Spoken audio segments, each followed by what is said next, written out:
जय काल का मियां। ये वीडियो आपके लिए बहुत ज्यादा जरूरी है, इसलिए क्योंकि इस वीडियो में मैं आपको पैसिव वॉइस का कॉन्सेप्ट समझाऊंगा कि पैसिव वॉइस क्या होता है, और इसके साथ ही जो है प्रेजेंट इंडेफिनिट और प्रेजेंट कॉन्टिन्यूअस इन दोनों टेंस के एक्टिव को पैसिव बना के भी आपको सिखाऊंगा किस तरीके से बनाया जाता है। तो बहुत जरूरी वीडियो है, वीडियो बने रहना और चलिए सीखते हैं। आप नए हैं, चैनल को जरूर सब्सक्राइब करके वीडियो को लाइक कर लेना और इसको शेयर कर देना। चलो देखते हैं, समझते हैं। पैसिव वॉइस में सबसे पहले हमें क्या समझना पड़ेगा, वॉइस को। देखो, जब वॉइस की बात करते हैं तो वॉइस का मतलब क्या होता है, ध्वनि। ध्वनि यानी कि आवाज। आप कुछ भी बोलते हो वो क्या होता है, ध्वनि होता है। वीडियो में बने रहना बिल्कुल अंत तक, क्योंकि मैं आपको एक एक बारीकी समझाऊंगा। इस वीडियो को देखने के बाद पैसिव वॉइस में आपको बिल्कुल भी कंफ्यूजन नहीं रहेगी, इसलिए आप इस वीडियो को देखते जाओ और समझते जाओ। देखो, जब आप कुछ भी बोलते हो तो वो एक ध्वनि होती है। मैं बोल रहा हूँ, समझो, मैंने बोला मैं जा रहा हूँ, तो मैंने बोला मैं जा रहा हूँ, आपको सुनाई दिया। आप तक क्या पहुंचा, आप तक एक आवाज पहुंची थी, एक ध्वनि पहुंची थी, ठीक। तो इसी तरीके से जब ध्वनि है तो उस ध्वनि को क्या कहते हैं, हम वॉइस कहते हैं।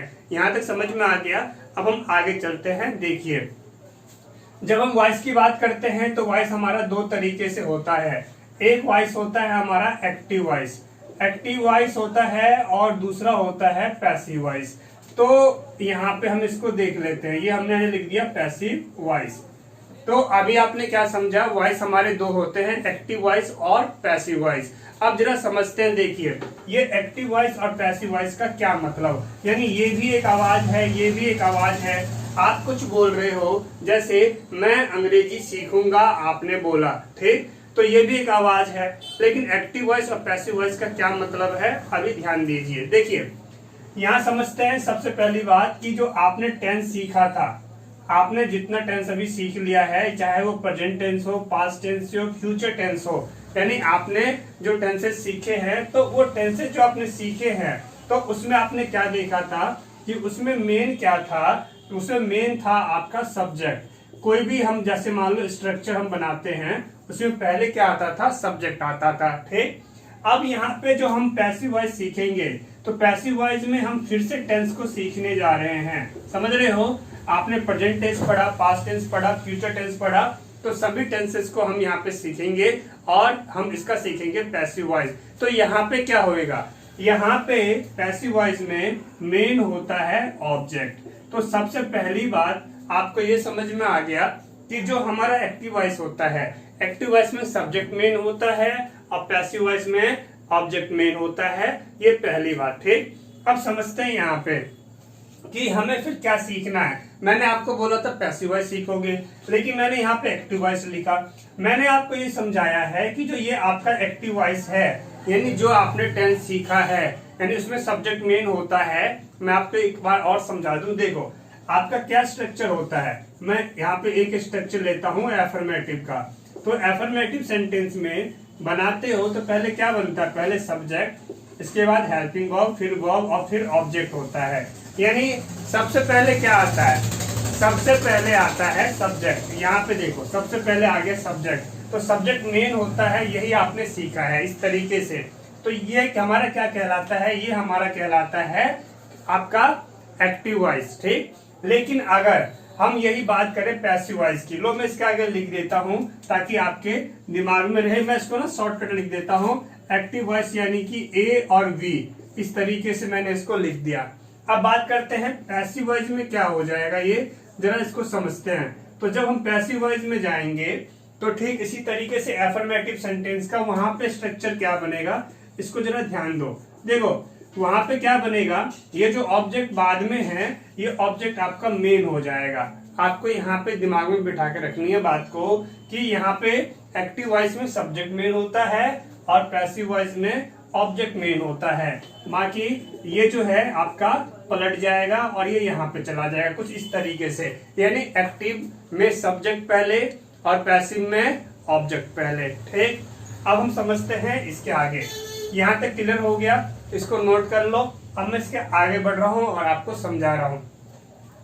यहाँ तक सारी बातें समझने के बाद अब हमें ये समझना पड़ेगा कि जो एक्टिव वॉइस के रूल होते हैं, जो हमने सीखे हैं, क्या वो पैसिव वॉइस में यूज होंगे? तो बिल्कुल भी नहीं होंगे। दिमाग में बिठा के रखना। देखो आपको यहाँ पे मैं आपको एक नोट बताने जा रहा हूँ, इसको दिमाग में बिठाना है कि जो एक्टिव वॉइस का जो रूल है, जो आपने सीखा है, एक्टिव वॉइस मतलब जो आपने जो टेंस जो सीखे हैं, उस टेंस का जो रूल होएगा, उस रूल को हम क्या करते हैं, पैसिव में यूज नहीं करेंगे। यानी कि एक्टिव वॉइस का रूल अलग होगा और पैसिव वॉइस का रूल अलग होगा। इसको दिमाग में बिठाना है। ठीक, यहाँ तक समझ में आ गया? देखो मैं बहुत ही बारीकी से समझा रहा हूँ ताकि जो बच्चा कमजोर है वो भी समझ जाए, जो बच्चा होशियार है वो तो समझेगा ही आसानी से। ठीक, हमारी कोशिश रहती है कि एक कमजोर बच्चा भी आसानी से समझ सके। यहाँ तक पॉइंट क्लियर जा रहा है ना? समझते जाओ। देखो यहाँ तक हमने सब समझ लिया। अब इसके आगे क्या है, आपको मैं एक बात और बता दूं। मैं अभी जो ये पैसिव वॉइस सिखा रहा हूँ आपको, तो ये पैसिव वॉइस मैं आपको सिखा रहा हूँ टेंस के बेस पे। यानी इसका मतलब ये है कि पैसिव वॉइस जो है ये आपका टेंस का भी बनता है, मोडाल्स का भी बनता है, और हम आगे और भी सीखेंगे। लेकिन अभी हमें सीखना है, इसलिए हमने अभी अपना बेस क्या लिया है, टेंस लिया है। इसलिए इसको समझो, इसको हम आगे देखेंगे किसको किस तरीके से बनाया जा सकता है। पैसिव वॉइस का मतलब इतना ही आप समझिए कि हमारा क्या होएगा, उसमें ऑब्जेक्ट मेन होएगा। ठीक, पैसिव वॉइस का मतलब। अब जिन बच्चों को अगर दिमाग में एक बिल्कुल ही मतलब एक कमजोर बच्चा है जिसके दिमाग से अचानक से निकल गया कि सब्जेक्ट क्या है, तो मैं आपको बता दूं सब्जेक्ट का मतलब I, we, you, they, he, she, singular noun और प्लूरल नाउन, etc। समझ में आ गया? और ऑब्जेक्ट की बात करें, ऑब्जेक्ट क्या होता है, तो ऑब्जेक्ट का मतलब me, him, you, them, us, him, her, singular noun और प्लूरल नाउन, etc। यहाँ तक क्लियर हो गया? ये मैंने आपको रिवाइज कराया था ताकि आप जो है कंफ्यूज ना रहे। चलिए यहाँ तक हमने जो है इनको समझ लिया। अब हम इसके आगे देखते हैं कि पैसिव के कौन से रूल होते हैं जो हमें याद रखने चाहिए। तो ये हमें सीखने की जरूरत नहीं है, ये हम ऑलरेडी सीख चुके हैं। तो अब मैं क्या करने जा रहा हूँ, अब मैं इसको साइड कर देता हूँ। ये मैंने बोर्ड को क्लीन कर दिया, ये लो। अब मैं आपको पैसिव जो है पढ़ाने जा रहा हूँ, इसको नोट कर लेना, वीडियो को रिपीट करके देख लेना। तो अब हम यहाँ पे चलते हैं, पैसिव को देखते हैं। देखो हमारे पास क्या है, पैसिव हमें सीखना है, तो पैसिव वॉइस के कुछ रूल है जो आपको हमेशा याद रखना है। समझ रहे हो? हमेशा। कैसे? ध्यान दीजिए। सबसे पहली बात कि जो पैसिव वॉइस में है वर्ब की थर्ड फॉर्म आएगी। हमने क्या पढ़ा कि जो पैसिव वॉइस है इसमें हमेशा वर्ब की थर्ड फॉर्म आएगी। इसके आगे देखते हैं, इसके आगे है कि बाय का यूज होगा। इसके आगे देखते हैं सब्जेक्ट की थर्ड पोजीशन आएगी। ये सब्जेक्ट की थर्ड पोजीशन क्या होती है? कंफ्यूज हो रहे हो? अभी बताएंगे। देखो ये जो वर्ब की थर्ड फॉर्म है आपको पता है, बाय आपको पता है, और ये सब्जेक्ट की थर्ड पोजीशन क्या है इसको जरा समझते हैं। देखो अभी मैं आपको ये बताने जा रहा हूं। तो सब्जेक्ट की थर्ड का मतलब ये होता है, जैसे आपका आई, माई, मी है, तो आई, माई, मी में क्या होता है, देखो ये हमारा S1, ये S2 और ये S3। तो यानी जो करता है, यानी आई का 3, अगर मैं आपको यहां समझाऊं कि हमारा आई है, आई का सब्जेक्ट 3 क्या होगा, तो आप मुझे क्या बताओगे? अभी हमें यहाँ पे ये समझना है कि ये जो आपका है यानी सब्जेक्ट का जो है S3 का मतलब क्या है। S3 मतलब सब्जेक्ट की थर्ड पोजीशन। देखिए समझिए, आई, माई, मी, आई सब्जेक्ट फर्स्ट है, अगर आई सब्जेक्ट फर्स्ट है तो आई का थर्ड पोजीशन क्या होगा? मी होगा। तो ठीक इसी तरीके से हमारे पास ही है तो इसका हो जाएगा ही, हीज, हिम, यानी S1, S2, S3। ठीक, अब यहाँ पे आ जाओ। सी है तो हर, हर, हर। यू है यू, योर और यू हो जाएगा। यहाँ चलते हैं दे, ये हो जाएगा दियर और ये हो जाएगा दैम। और हम यहाँ चलते हैं तो वी, आवर और ये अस। ये आपने देख लिया। और क्या हमारा रह गया? यह हमारा रह गया दे, तो हम दे भी लिख देते हैं, दे दियर, और ये हो जाएगा हमारा देम। तो आई बी यू दे, एक हमारा यू रह गया, ही सी सब हो गया, ठीक है, सब कंप्लीट है इसमें। तो अब हम मान लो कोई सा भी देखना है आपको, अगर ये सब्जेक्ट मतलब दे है तो दे का S3 क्या होगा, दे का S3 होगा देम। देखो 1 2 3 दे का देम। ये मैं S3 क्यों पढ़ा रहा हूं, क्योंकि इस वीडियो में यानी हम जो है आपको स्पेशली ट्रिक्स से पढ़ाते हैं, यानी जो ट्रिक्स मैं आपको सिखाने जा रहा हूं ये ट्रिक्स आपको ना किसी किताब में मिलेगी ना किसी यूट्यूब चैनल पे मिलेगा, आप ट्राई कर लेना, समझ गए। ये हमारा अपना ट्रिक है, ओरिजिनल ट्रिक। चलिए देखते हैं और समझते हैं। तो यहाँ तक आप समझ गए। अब इसके आगे हमें क्या समझना है जरा उसको देख लेते हैं, जो आपको समझना चाहिए। इसको नोट जरूर कर लेना कॉपी में। इसके आगे हमें ये समझना है कि प्रेजेंट टेंस, टेंस तीन होते हैं ना, प्रेजेंट टेंस, पास्ट टेंस और फ्यूचर टेंस। ये मैंने यहाँ पे लिख दिया। वीडियो लंबा हो रहा है, टाइम दो, क्योंकि आपको समझा रहा हूं ना, एक्सप्लेन कर रहा हूं बारीकी से। अब जानते हैं आप कि present tense, past tense, future tense, तीन टेंस होते हैं। तो बात आ जाती है यहाँ पे कि जो एक्टिव वॉइस है, AV मतलब एक्टिव वॉइस और PV मतलब पैसिव वॉइस। तो एक्टिव वॉइस जब आपने सीखा था तो प्रेजेंट टेंस के एक्टिव वॉइस कितने होते हैं, 4। याद करो, present indefinite tense, present continuous tense, present perfect tense, present perfect continuous tense, 4 हो गए। तो ठीक इसी तरीके से पास्ट टेंस भी 4 होते हैं और फ्यूचर टेंस भी 4 होते हैं, ठीक, इसके टाइप्स। लेकिन जब आप पैसिव बनाने जाओगे तो प्रेजेंट टेंस के कितने पैसिव बनेंगे, जरा इसको समझते हैं। प्रेजेंट टेंस के जो पैसिव बनेंगे वो 3 बनेगा, पास्ट टेंस के 3 बनेगा और फ्यूचर टेंस का केवल 2 बनेगा, ठीक। ये हो गए इनके पैसिव। यानी हमें जो पैसिव सीखना है वो हमें यही सीखना है, 3 3 6 2 8, केवल टोटल 8 सीखना है। लेकिन जब हमने एक्टिव वॉइस सीखा था टेंस का, तो हमने सीखा था 4 3 12, ठीक। तो कुछ तो वजन कम हो गया है ना। अब हम आगे चल रहे हैं, इसको नोट कर लो। अब मैं इसके आगे चल रहा हूं और आगे आपको समझा रहा हूं कि इसको हम कैसे बनाएंगे। इस वीडियो में मैं आपको प्रेजेंट इंडेफिनिट टेंस का एक्टिव और पैसिव, यानी एक्टिव से पैसिव कैसे बनाते हैं, ये मैं आपको सिखाने जा रहा हूं। तो इसके लिए आप देखिए और समझते जाइए, ठीक है। चलिए जब हम इसको देखते हैं तो मैं इसको जो है क्लीन कर देता हूं, आपने नोट कर लिया होगा। अब हम चलते हैं इसके आगे। आपने एक्टिव समझ लिया, आपने पैसिव समझ लिया, और अब आ गया बनाने का टाइम। तो अब हम बना लेते हैं। आपको पता है ना वर्ब की थर्ड फॉर्म लगेगी इसमें, और बाई है और सब्जेक्ट की थर्ड। अभी सब समझ जाओगे, देखते जाओ। मैंने क्या किया, अब मैं यहाँ पे लिखने जा रहा हूं। पहला हम स्टार्ट करने जा रहे हैं प्रेजेंट इंडेफिनिट टेंस। ये मैंने यहाँ पे लिख दिया, ठीक। अब हम जो है इसका स्ट्रक्चर देखते हैं। आप यहाँ पे ना PV लिख दो, PV मतलब पैसिव वॉइस, ताकि आपको ध्यान पे रहे कि पैसिव वॉइस है, ठीक, कंफ्यूजन ना रहे। अब हम इसका स्ट्रक्चर लिखते हैं। आपको पता है इसके स्ट्रक्चर क्या होते हैं, 4 होते हैं। तो ये हमने लिख दिया नेगेटिव का, ये हमारा हो गया इंटेरोगेटिव, और ये आपका हो गया इंटेरोगेटिव एंड नेगेटिव सेंटेंस, ठीक है। अब ध्यान दो इस पे और समझो इसको। आपको यहाँ पे ध्यान देना है कि प्रेजेंट इंडेफिनिट टेंस के ये 4 स्ट्रक्चर हो गए। इन 4 स्ट्रक्चर का जो है मैं इसका स्ट्रक्चर क्या होगा ये बताने जा रहा हूँ। आप अगर केवल एफर्मेटिव का समझ जाओगे तो इन बाकी तीनों के आप आराम से इजीली बना लोगे। वैसे मैं लिखूंगा, आप देखिए और समझिए। तो यहाँ पे क्या है, एफर्मेटिव सेंटेंस।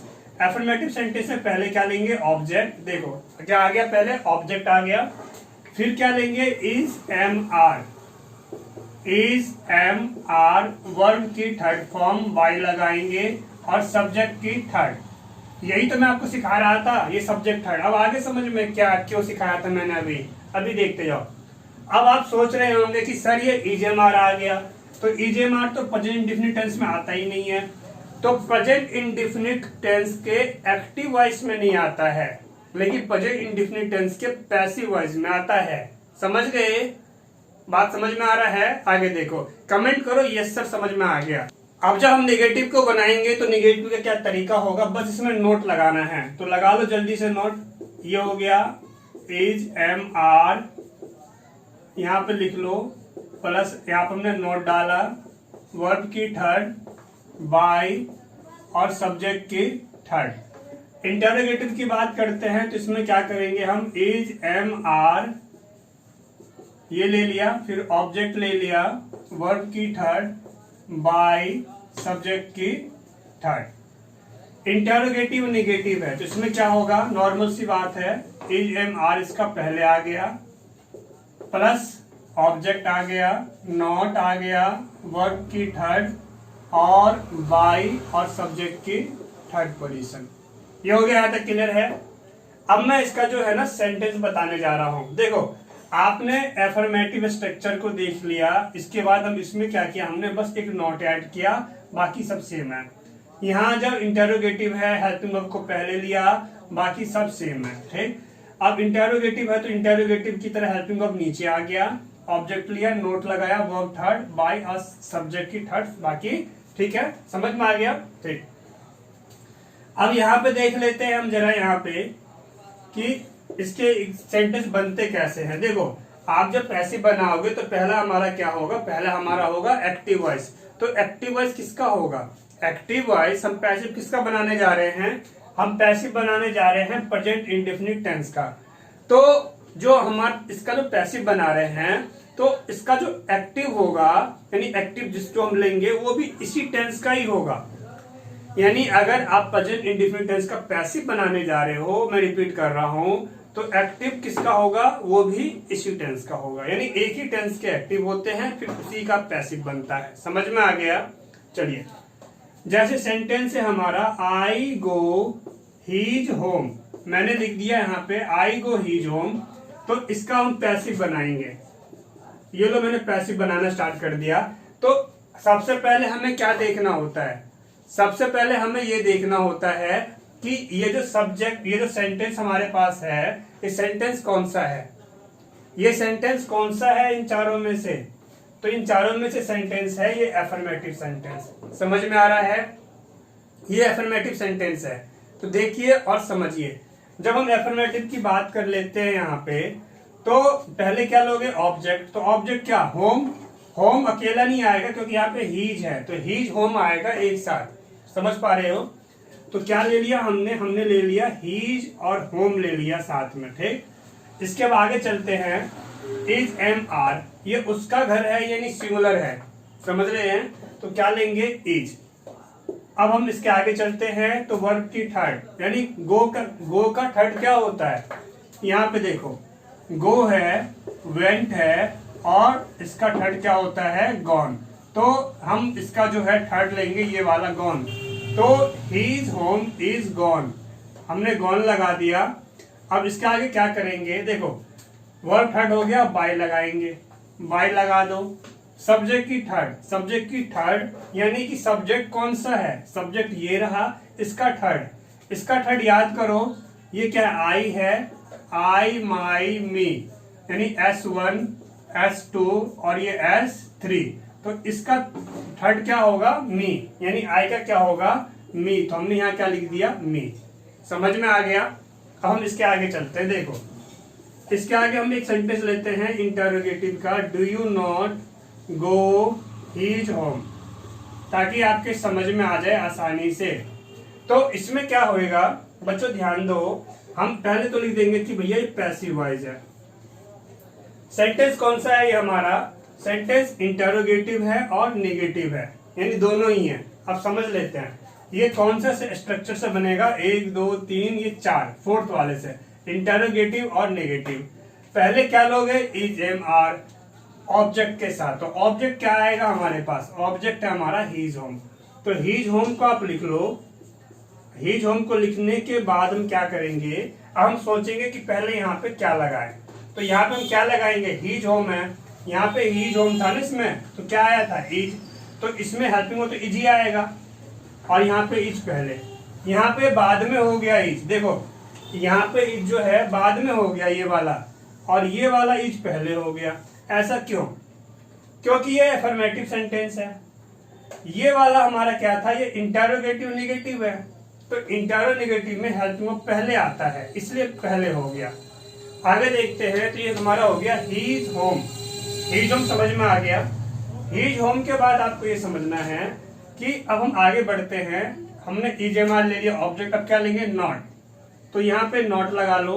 अब नॉट के आगे देखो क्या लेंगे, वर्ब की थर्ड, दिख रहा है वर्ब की थर्ड, तो गो का थर्ड क्या होता है, गॉन। समझ में आ गया, गो का गॉन होगा। फिर क्या लेंगे, बाय, और सब्जेक्ट की थर्ड, सब्जेक्ट क्या है इसमें, यू। यहाँ पे सब्जेक्ट आ गया यू, तो यू का क्या करेंगे समझो। अब यहाँ पे दिमाग लगाओ, यू, योर, और क्या होता है यू, यानी S1, S2 और S3, यानी यू का सब्जेक्ट की थर्ड पोजीशन क्या होगी, यू का यू ही होता है, यू का यू ही होता है। तो आप क्या करोगे, आप यहाँ पे लिख दोगे बाय यू, ये आपका यहाँ पे कंप्लीट हो गया।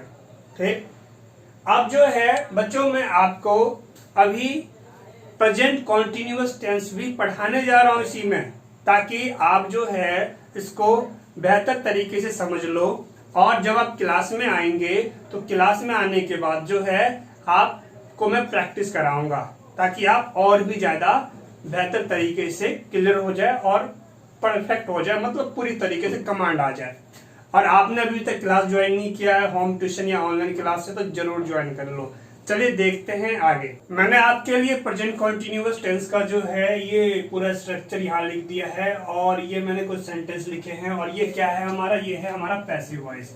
यहाँ पे पैसिव वॉइस आपको दिमाग में बिठा के रखना बहुत ज्यादा जरूरी है, ताकि आप कंफ्यूजन ना हो। देखो मैं आपको एक बार फिर से बता दूं कि प्रेजेंट कॉन्टिन्यूअस टेंस जो आपने पढ़ा है, जो आपने उसका रूल सीखा है, जो एक्टिव वॉइस आपने पढ़ा है, तो वो वाला रूल जो है वो अपनी जगह है, एक्टिव वॉइस में लगेगा, और ये हमारा पैसिव वॉइस है, तो इसका रूल वहां यूज नहीं होगा, समझ पा रहे हो, और उसका रूल यहाँ पे यूज नहीं होगा। तो यह आपको अपने दिमाग में बातें बिठा के रखनी चाहिए। बाकी आप प्रैक्टिस करोगे, और प्रैक्टिस करने से आप इन चीजों को सीखेंगे। चलिए देखते हैं, समझते हैं।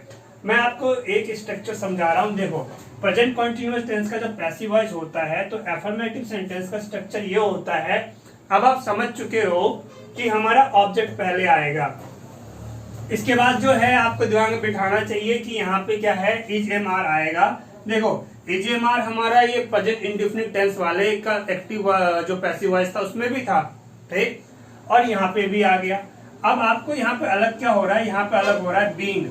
ये बीइंग आया है, ये प्रेजेंट कॉन्टिन्यूअस टेंस में, यानी इसके पैसिव वॉइस में अफर्मेटिव सेंटेंस के स्ट्रक्चर में बीइंग आया है, ठीक। तो बीइंग के बाद आपको नॉर्मल पता है वर्ब की थर्ड फॉर्म बाय और सब्जेक्ट की थर्ड पोजीशन आएगी। नेगेटिव में चलते हैं तो नेगेटिव में सेम, सब कुछ सेम रहेगा, यहाँ पे नोट आ जाएगा, बाकी सब ठीक है वैसे ही है। इंटरोगेटिव में चलेंगे तो यही हेल्पिंग वर्ब के पहले आ गया, और बाकी सब कुछ वही रहेगा, कुछ भी नहीं बदलेगा। इंटरोगेटिव में आ जाओगे तो हेल्पिंग वर्ब आपका आगे रहेगा, इसके बाद आपका ऑब्जेक्ट, फिर नॉट, और बाकी सब कुछ सेम रहेगा। तो ये जो है आपने समझ लिया। अब हम क्या करने जा रहे हैं, अब हम इस सेंटेंस जो हमारे पास है, ये सेंटेंस कौन से है हमारे पास, ये हमारे पास प्रेजेंट कॉन्टिन्यूअस टेंस के, तो प्रेजेंट कॉन्टिन्यूअस टेंस के क्या है हमारे, ये एक्टिव वॉइस है, ठीक। लो यहाँ पे मैं लिख देता हूँ, जो कि आपने पहले सीख लिया है, तो ये मैंने यहाँ पे लिख दिया। अब हम इसका क्या बनाने जा रहे हैं, अब हम इसका बनाने जा रहे हैं पैसिव वॉइस। तो चलिए देखते हैं, समझते हैं। तो यहाँ पे आपको लिखना पड़ेगा, क्या लिखोगे आप, यहाँ पे लिख दो पैसिव वॉइस, ये आपने यहाँ पे लिख दिया है। तो देखो सबसे पहले ध्यान देते हैं, ये हमारा अफर्मेटिव है, तो ये हमारा अफर्मेटिव सेंटेंस किसके हिसाब से बनेगा, अफर्मेटिव सेंटेंस का जो स्ट्रक्चर है इसके हिसाब से बनेगा। तो पहले क्या लेते हैं, ऑब्जेक्ट, तो ऑब्जेक्ट ले लो। ऑब्जेक्ट क्या होगा, हीज होम, तो इस हीज होम को आपने यहाँ पे ले लिया, तो ये आपका आ गया हीज होम। हीज होम के बाद क्या होएगा जरा देख लेते हैं। आपको लेना है इसमें से इज एम आर, तो आपको पता है यहाँ पे इज लेंगे क्योंकि ये सिंगुलर नाउन है, हीज होम। आगे चलते हैं तो आगे लेना है आपको बीइंग, तो आप यहाँ पे बीइंग ले लो, BEING बीइंग, बीइंग हो गया। अब क्या लोगे, वर्ब की थर्ड फॉर्म। थर्ड फॉर्म क्या है, देखो यहाँ पे जाना है, गोइंग यानी जाना, तो गो का थर्ड क्या होता है, गॉन। आपको थर्ड फॉर्म लेना है तो क्या आ गया, गॉन। आगे क्या लगाओगे, आगे लगाओगे बाय, तो बाय यहाँ पे आपने लिख दिया। इसके बाद क्या करेंगे, हम सब्जेक्ट की थर्ड पोजीशन लेंगे, सब्जेक्टस की थर्ड, तो ये आई है, आई का थर्ड क्या होता है, मी होता है। ये आपको दिमाग में बिठा के रखना चाहिए। अब चलिए आगे देखते हैं। अब हमारे पास क्या है, ये हमारे पास है पैसिव वॉइस बनाएंगे। ये दूसरा सेंटेंस है, देखो ये जो हमारा दूसरा सेंटेंस है, दूसरे सेंटेंस में हमारे पास क्या है कि आर यू लर्निंग इंग्लिश। तो हमारे पास क्या दिख रहा है, हमें दिख रहा है आर। आर क्या दिखाता है कि यानी ये क्या है, आपका इंटरोगेटिव सेंटेंस है। तो ये किसके हिसाब से बनेगा, ये बनेगा इसके हिसाब से थर्ड। तो पहले क्या लेंगे, इज एम आर में से कुछ भी, और इसके बाद ऑब्जेक्ट। ऑब्जेक्ट क्या है हमारे पास, देखो ऑब्जेक्ट हमारे पास है इंग्लिश, तो हम यहाँ पे क्या करेंगे, इंग्लिश को हमने यहाँ पे लिख दिया, ये लिख दिया इंग्लिश। और इंग्लिश से पहले क्या लोगे, इंग्लिश से पहले आप लोगे इज, क्योंकि ये इंटरोगेटिव है। देखो इंटरोगेटिव है ना, ये रहा इंटरोगेटिव, तो ये रहा ऑब्जेक्ट। ऑब्जेक्ट से पहले इज एम आर लगाएंगे, तो इंग्लिश से पहले हमने इज लिख दिया। इसके बाद क्या लिखेंगे, बीइंग, तो ये हमारा हो जाएगा बीइंग। बीइंग के बाद क्या करेंगे, वर्ब की थर्ड। वर्ब की थर्ड क्या होती है, लर्न, तो लर्न का हो जाता है लर्न, ठीक। यहाँ पे और इसके बाद बाय लगा देंगे, तो यहाँ पर हमने बाय लगा दिया। और बाय के बाद क्या होगा, सब्जेक्ट की थर्ड, तो ये यू का थर्ड क्या होता है, यू का थर्ड आपका यू ही हो जाएगा, ठीक। समझ में आ गया। अब हम इसके आगे चलते हैं, आगे देखते हैं, बाकी क्लास में आप आओगे तो उसकी प्रैक्टिस और करेंगे और भी क्लियर हो जाएगा। चलिए देखते हैं, हमारे पास ये सेंटेंस है और इसको समझ लेते हैं किस तरीके से।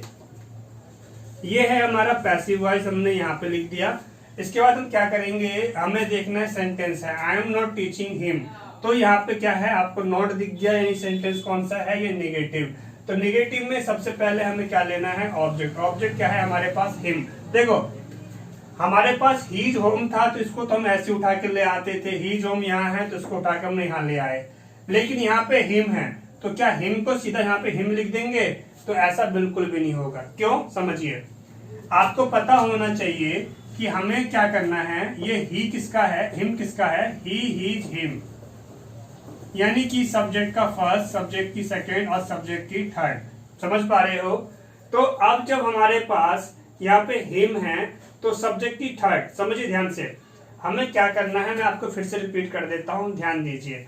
हमारे पास ये निगेटिव सेंटेंस है, निगेटिव सेंटेंस को बनाएंगे हम इस सेकंड के रूल के अकॉर्डिंग। सेकंड रूल क्या बोलता है, ऑब्जेक्ट लो, तो ऑब्जेक्ट क्या है, हिम। लेकिन हिम को जब हम यहाँ पे लाएंगे तो ये पोजीशन किसकी हो जाती है, ये पोजीशन बन जाती है सब्जेक्ट की शुरुआत में। लिखेंगे तो ऑब्जेक्ट ही, लेकिन यहाँ पे हिम नहीं लिखेंगे, हिम का हम सब्जेक्ट ढूंढेंगे। हिम का सब्जेक्ट क्या होता है, ही होता है, तो हम क्या लिखेंगे यहाँ पे, ही, ठीक। यानी जो हिम है, यानी जो हिम है ये आपका बदल गया ही में, ठीक। तो ये आपको दिमाग में बिठा के रखना है।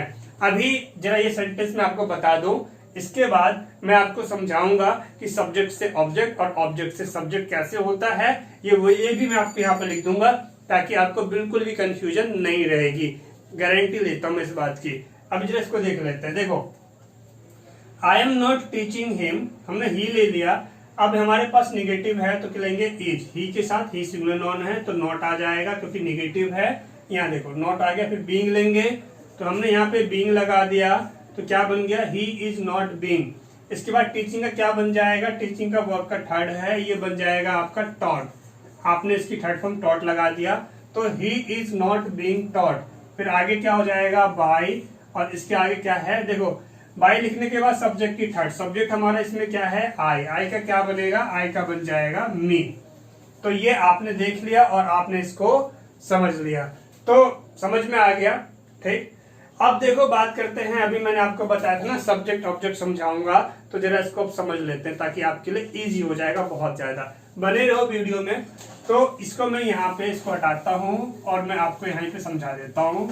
देखो कुछ बातें आपको दिमाग में बिठा के रखनी चाहिए, वो ये है कि अगर सब्जेक्ट, यहाँ पे मैंने लिख दिया सब्जेक्ट और यहाँ पे लिख दिया मैंने ऑब्जेक्ट, ये आपको दिमाग में रखना है। देखो समझो, अगर हमारे पास सब्जेक्ट में आई है तो इसका ऑब्जेक्ट क्या बनेगा, मी बनेगा। ठीक, समझते जाओ।